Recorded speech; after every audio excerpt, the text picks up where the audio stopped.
The first few crackles of a needle hitting a vinyl plate, the automatic click tightly winding up tape within a black box, the metallic beeps of a silver disc being placed on a radio, the light press of a button connecting you to sounds at the speed of light. These are the sounds and sensations of the platforms music has lived in. Music has found a home in the vinyl, the cassette tape, the CD, and most recently, online streaming. Over 150 years of recording and consuming music, and it is still evolving. But where did mass music consumption start? Sure, music has been around since cavemen could bang their clubs on big rocks and tree stumps, but the music wasn't stored and shared in mass until Thomas Edison invented the phonograph. By World War II, vinyl became the main musical consumption platform, the ancestor of more sophisticated versions of the compressed disc, which could hold more and more music. Ranging anywhere between 7 and 16 inches in diameter, these vinyl records could hold anywhere between 4 and 20 minutes of content per side. The limited technology dictated the length of songs, LPs, and EPs. A song's length was determined by what a record could possibly hold on each side. The vinyl was a powerhouse in the music industry, so powerful that even after its decline to the cassette tape and CD, it has managed to resurrect from the graveyard of the 70s. Around 2007, nearly 30 years since the introduction of CDs and tapes, vintage records began making their way back into mainstream listening. Reasons for this have been, it's what the artist wanted, records sound better, or simply a call for digging up the nostalgia. Vinyl has made a comeback, especially among younger generations.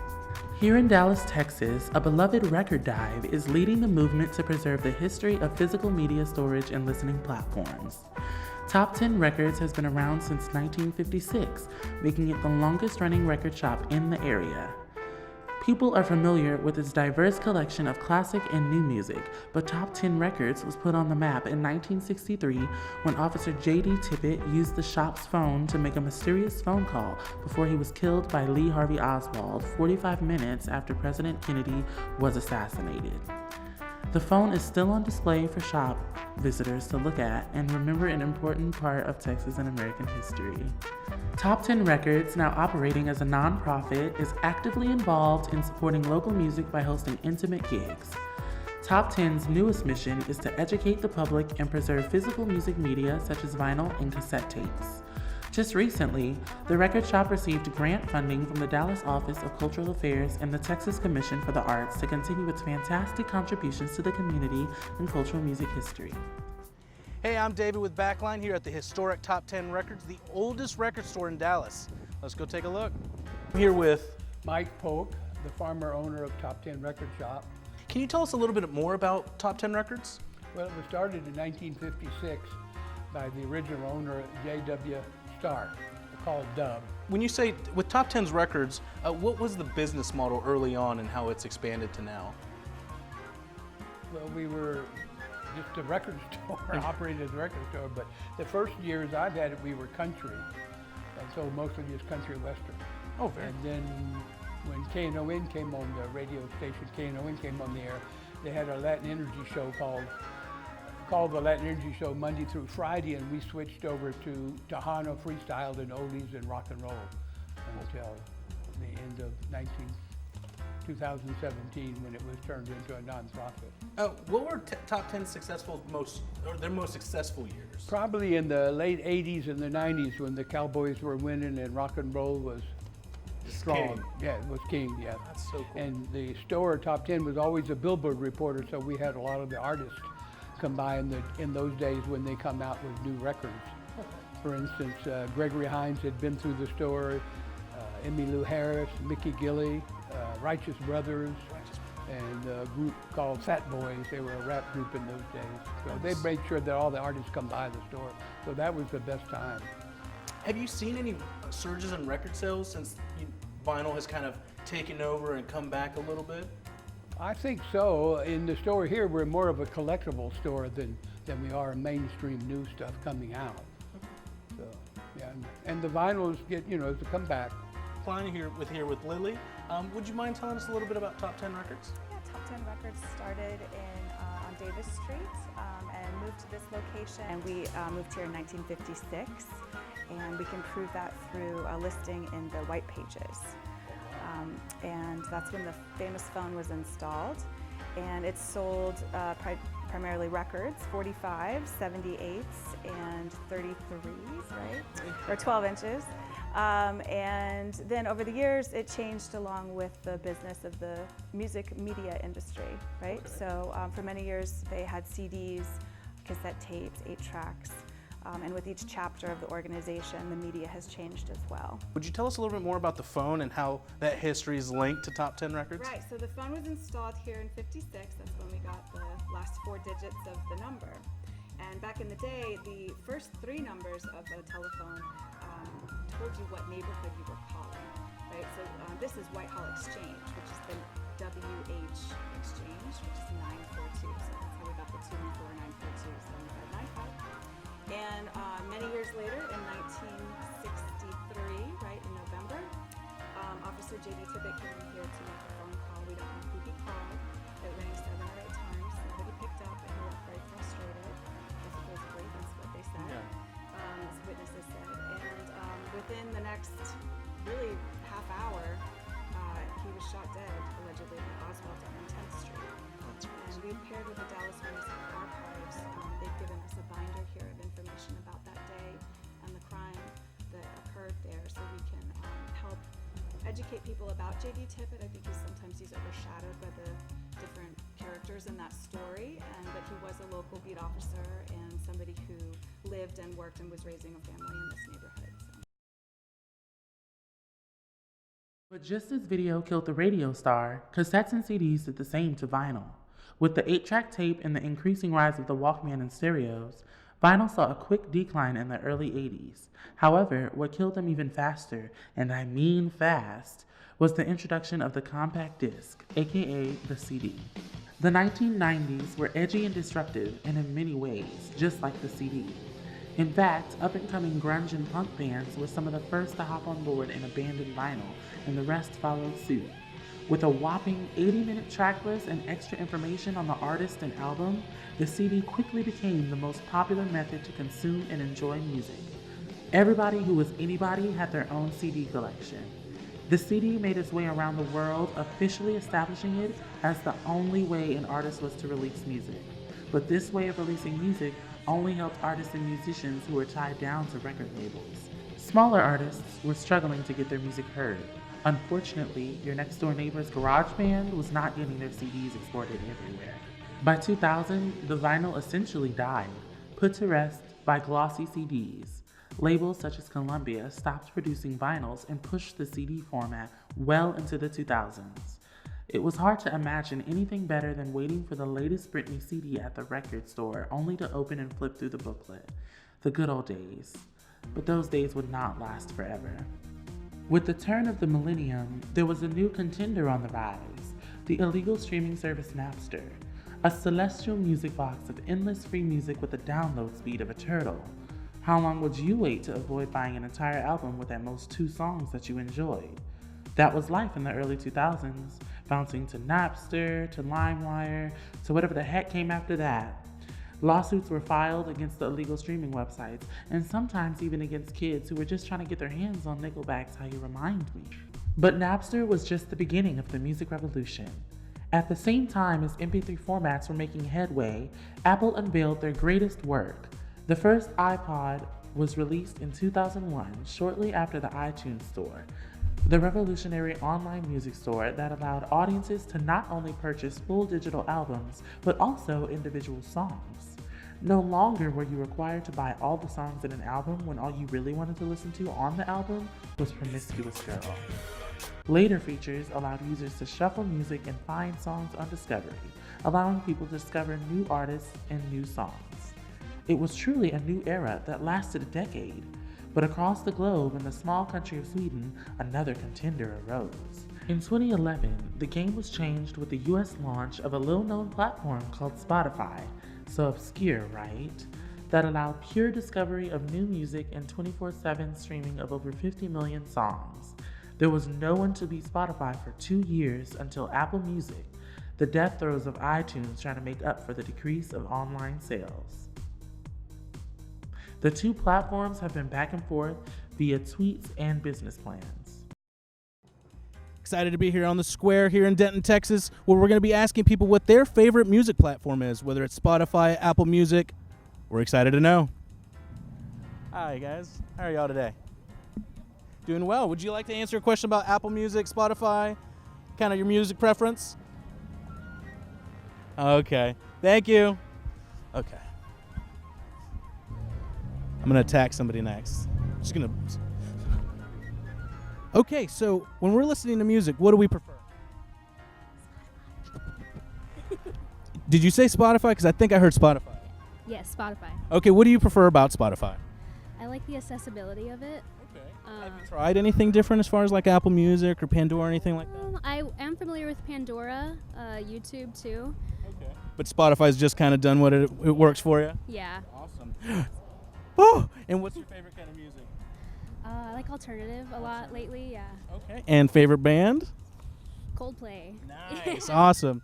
Well, okay. Thank you guys so much. Thank you. Bye, Pop. So what do you prefer listening to? Honestly, I have both. Student discount. But I think I do prefer Spotify more. Yeah, I'm open to Spotify because it's just easier. It's on everything. Yeah, and the algorithm is, I think, much better than Apple Music. The only thing I like better about Apple Music is that they actually have a library where you like save your music rather than making playlists. Yeah. What is your favorite thing to listen to? My favorite thing to listen to? I like to listen to psychedelic rock. Psychedelic rock. So when you're listening to psychedelic rock, are you doing it on Spotify or Apple Music? Or whatever else there is? So I also have that student bundle thing, discount. But actually Spotify's been really good because I first had Apple Music for a while. But like I just really like the personalized playlists that they make. That's It's awesome. Every week I always discover something new. What's your favorite band as far as psychedelic music? I think it's probably King Gizzard and the Wizard Lizard. Nice, love that. When I was 4 years old, we left Texas and we had a family that, what we called picking and grinning. When I was 4, we moved to California, and that's when historically country music became out of California. Now Willie stayed home, and now he's still doing all right here at home, but that Goins took country music into a new level to where it wasn't just for the backwoods or the Louisiana hayride, but Carpenter, came out doing country or Texas music or whatever. All the artists that do, have Dolly from the Blue Ridge Mountains, you have the streets of Bakersfield. Well, thank you guys. You can't run. It makes me feel worse.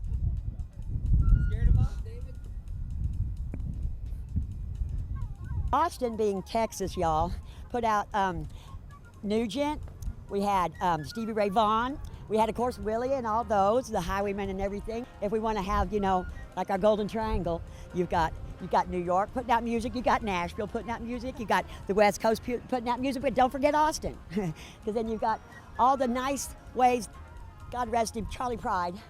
Charlie Pride came out with solid country music, and there was nearly a riot, my folks said, when they heard him live, and he was not quite the right color. Oh, wow. Well, when you're listening to music, what do you prefer listening to music on? Spotify, YouTube? Vinyl. Vinyl. Yes! What gives you the reason, or what is the reason why you like vinyl over anything else? I like the sound. I like the artwork. I like to have the big artwork right there. Absolutely, and as a Get up and flip the record. Very cool. We're active listening. Is there a record you prefer listening to on vinyl? Yeah. Anything by Slayer. Slayer, yeah. I love that. If they were all free, everything's equal, who you choosing?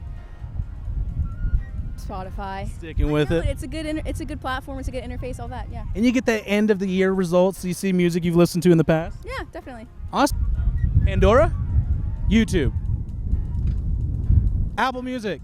So you said you listen to music on YouTube Music, formerly known as Google Play Music. Okay, what made you drawn towards it as far as not going to Spotify or Apple Music that route? Well, it's a great platform, very easy to search, lots of AI, and there's a family plan where you can have 6 people on it for like $15 a month. Awesome. So I was the accounting manager for Google Play Music, so I was a little.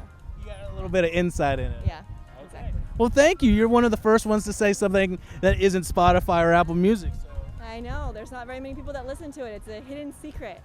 Thank you so much for giving us a little insight, because now we're going to have to go over there and definitely check. There you go. All right. Thank you so much. Music is a universal and a multicolored language, and music is the language that reaches the heart.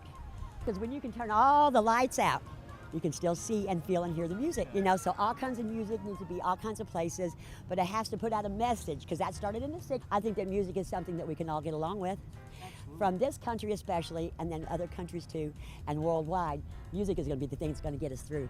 Okay, so when you're listening to maybe, say, Pandora, Spotify, do you have a preference there?